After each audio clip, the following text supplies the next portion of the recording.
अस्सलाम वालेकुम, मेरा नाम मसूद चावला है। हम डॉन इम्पैक्ट्स के नाम से यहाँ पे ये काम करते हैं।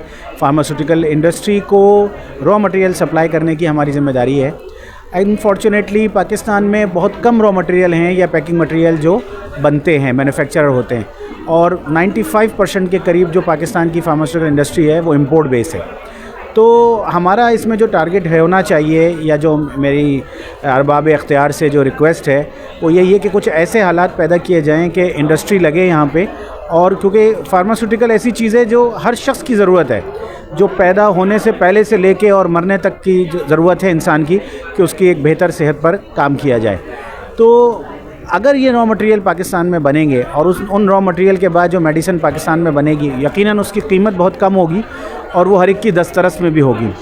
तो बस यही मुश्किल है हमें कि हम यहाँ पर चीज़ें बना नहीं पाते पाकिस्तान में, और हम इंपोर्ट बेस होकर रह गए हैं।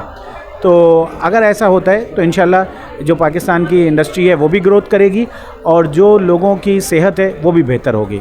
बहुत शुक्रिया। आखिर में आप क्या पैगाम देंगे?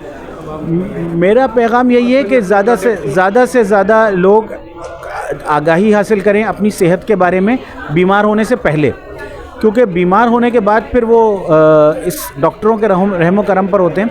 एक हेल्दी लाइफ स्टाइल जिसमें वर्जिश करना, नमाज की पाबंदी करना बहुत सारी चीज़ों से बचाती है, बहुत सारी बीमारियों से बचाती है इंसान को, वज़ू की जो ज़रूरत है।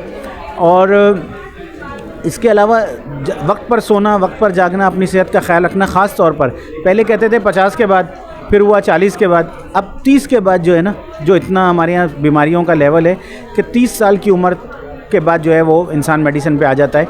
तो बेहतर ये है कि अपनी सेहत का ख्याल रखें ताकि जो है वो दवाइयों से बचे रहें। बहुत शुक्रिया।